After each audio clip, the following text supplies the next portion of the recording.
हाँ सुहेश जी, वहाँ पे क्या हुआ था बताइए मुझे। वहाँ पे देखिए मेडिकल कॉलेज पे हमारे मेडिकल कॉलेज के वहाँ पे कुछ स्टूडेंट्स थे और एक लड़का था जो अपने दोस्त से मिलने गया था और वहाँ पे कुछ शायद मेडिकल कॉलेज के कुछ और स्टूडेंट से कुछ बहसबाजी हुई थी। तो इन लोग अपना बाहर आकर खड़े हो गए तो इनकी कार को उठा के वहाँ के सारे लोग इकट्ठा हुए और कार को उठा के लेके गए और हमारी एक गाड़ी जो थी, हमारी एक बाइक थी जो हमारे घर के सामने खड़ी थी, वो उठा के लेके गए। हैंडल लॉक गाड़ी, उसको भी कैंपस के अंदर लेके चले गए। उन्होंने पुलिस को फोन लगा और सभी लड़कों को इन लोगों ने सिक्योरिटी गार्ड के रूम में पैक कर लिया। उनको बहुत बुरी तरीके से मारा। और जब हमको जैसे ही पता चला 5 मिनट के अंदर हमारी कॉलोनी के लोग इकट्ठा हुए वहाँ और हम लोग जब मेडिकल कॉलेज के खिलाफ हम जब बोलने लगे, प्रशासन आ गया इतनी देर में। और जैसे हमने बोला कि नहीं बच्चों की गलती नहीं है तो हमारे ऊपर भी पथराव हुए, हमारी गाड़ियों में भी तोड़फोड़ हुई और हम लोगों के साथ इन लोग गाली गलौज करने लगे। प्रशासन का सहयोग ये रहा कि उन्होंने वहाँ से बच्चों को और हमारी सुरक्षा के लिए हमारा साथ दिया। और वहाँ पे इतनी देर में जैसे ही उन्होंने देखा कि पुलिस इनका सपोर्ट कर रही है या पुलिस को समझ आ रहा है कि क्या सही है और क्या गलत है, तो उन्होंने जो कार इन लोग उठाकर लेके गए थे अंदर और जो बाइक, उसको उन्होंने पूरी तरीके से तहस नहस कर दिया। पूरी गाड़ी को फोड़ डाला गया है और उन बच्चों को बहुत बुरी तरीके से मारा। उनको एक कमरे में बंद करके मारा गया। वहाँ पे सारे CCTV कैमरा उपलब्ध है। इन लोग कार भी उठा के लेके गए। 500 से 700 स्टूडेंट पूरी कॉलोनी के ऊपर इन लोग पथराव करने लगे। कॉलोनी के लोग वहाँ पे बिल्कुल ऐसे डरे हुए से हमारे सारे स्टूडेंट वहाँ पे घूमते हैं, खुलेआम नशा करते हैं। कॉलोनी के लोग सभी लोग हैं, किशोर नगर के लोग कभी इनके खिलाफ कुछ एक्शन नहीं लेते, कभी कुछ नहीं बोलते क्योंकि उनको इस चीज़ से शायद कोई दिक्कत नहीं होती या एक्शन लेने में उन लोगों को थोड़ा सा लगता है कि नहीं ठीक है बच्चे उनके भविष्य कराओ।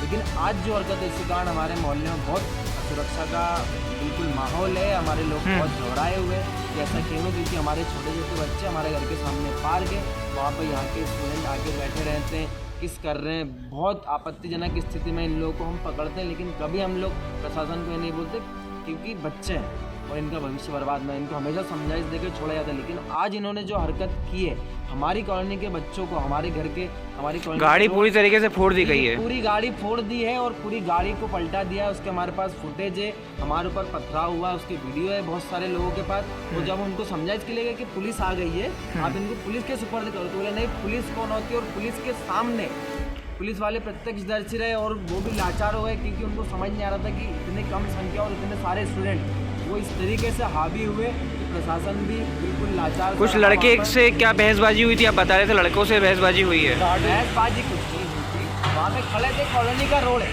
आना जाना सभी का वहाँ से रहेगा। अपने में उन लोगों को थोड़ा सा लगता है कि नहीं ठीक है बच्चे उनके भविष्य खराब हो। लेकिन आज जो हरकत है इसके कारण हमारे मोहल्ले में बहुत सुरक्षा का बिल्कुल माहौल है। हमारे लोग बहुत घबराए हुए कि ऐसा क्यों है, क्योंकि हमारे छोटे छोटे बच्चे हमारे घर के सामने पार्क है, वहाँ पे यहाँ के स्टूडेंट आके बैठे रहते हैं, किस कर रहे हैं। बहुत आपत्तिजनक स्थिति में इन लोगों को हम पकड़ते हैं लेकिन कभी हम लोग प्रशासन को नहीं बोलते क्योंकि बच्चे हैं और इनका भविष्य बर्बाद में इनको हमेशा समझाइश देकर छोड़ा जाता है। लेकिन आज इन्होंने जो हरकत की है हमारी कॉलोनी के बच्चों को, हमारे घर के, हमारी गाड़ी पूरी तरीके से फोड़ दी गई है। पूरी गाड़ी फोड़ दी है और पूरी गाड़ी को पलटा दिया। उसके हमारे पास फुटेज है, हमारे ऊपर पथराव हुआ उसकी वीडियो है बहुत सारे लोगों के पास। वो जब उनको समझाइश के लिए कि पुलिस आ गई है, आप इनको पुलिस के सुपर्द करो, तो बोले नहीं पुलिस कौन होती है। और पुलिस के सामने पुलिस वाले प्रत्यक्षदर्शी रहे और वो भी लाचार हो गए क्योंकि उनको समझ नहीं आ रहा था कि इतनी कम संख्या और इतने सारे स्टूडेंट वो इस तरीके से हावी हुए कि प्रशासन भी बिल्कुल लाचार। कुछ लड़के से क्या बहसबाजी हुई थी, आप बता रहे थे लड़कों से बहसबाजी हुई है। बहसबाजी कुछ नहीं हुई थी, वहाँ पे खड़े थे, कॉलोनी का रोड है, आना जाना सभी का वहाँ से रहेगा। किसी सिर्फ मेडिकल कॉलेज का रोड नहीं, किशोर नगर को हम वहाँ पैदा हुए, हमारा पूरा बचपना वहाँ निकला, वो हमारी सड़क है, हम वहाँ से आएंगे जाएंगे खड़े रहेंगे। तो और अभी ये नई एक बात निकल के है, जैसे जब मेडिकल कॉलेज के जो लोग जब जैसे बैकफुट पे उन्होंने बच्चों को बहुत बुरी तरीके से मारा, तो अब इनका ये कहना है कि वहाँ पे हमने लड़कियों को छेड़ दे।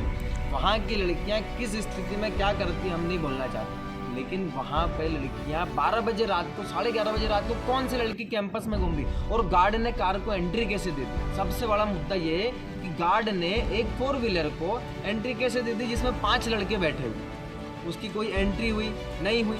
हम जो भी निष्पक्ष चीज़ है, जो भी निष्पक्ष हो, हम उसकी जांच चाहते हैं। जो सही है उसके साथ न्याय हो, जो गलत है उसको सज़ा हो, हम यही चाहते हैं। लेकिन हमारे मोहल्ले में जो सुरक्षा का अभाव है हम उससे बिल्कुल बहुत डरे हुए, हमारे लोग डरे हुए, हमारे बच्चे डरे हुए, हमारी कॉलोनी के लोग बहुत ज़्यादा परेशान है। मेडिकल कॉलेज के स्टूडेंट्स हम आपसे निवेदन करते हैं कि हमारी बात को रखा जाए, आगे हमारी बात को रखा जाए और जो बच्चे अगर उनका कोई गुनाह है तो तो उसकी बात हो, और अगर वो बेगुनाह है तो भी उनको न्याय मिलना चाहिए। और प्रशासन हमारी बात सुने, और मेडिकल कॉलेज जिस तरह से वहाँ पे उन्होंने आज हरकत की है बहुत बुरी। हमारे कॉलोनी के लोग अभी भी सोए नहीं हैं, पूरे लोग सड़कों पे हैं। प्रशासन की बात उनकी समझाइश से हमारे लोग घर के अंदर चले गए। उन्होंने बोला ठीक है साहब, आप लोग जैसा चाह रहे हैं वैसा हम लोग करने को तैयार है, लेकिन जो बच्चों ने जो हरकत की है, पूरी गाड़ी को फोड़ना, घर के सामने से गाड़ियाँ उठा कर लेके जाना, कैंपस के अंदर गार्ड के द्वारा मारपीट करना, और पूरे स्टूडेंट्स के द्वारा जो मारपीट करना है, बहुत भयावह है, बहुत भयावह। कॉलोनी के लोगों के ऊपर खराब करना ये बहुत बुरा है, ये बिल्कुल खंडवा के लिए शोभनीय नहीं है। धन्यवाद। राजधानी प्रदेश और देश की ताज़ा आपराधिक खबरों से हर वक्त अपडेट देने के लिए हमारी सोशल मीडिया प्लेटफॉर्म्स को फॉलो करें, हमारे YouTube चैनल को सब्सक्राइब करें, लाइक करें और कमेंट करें।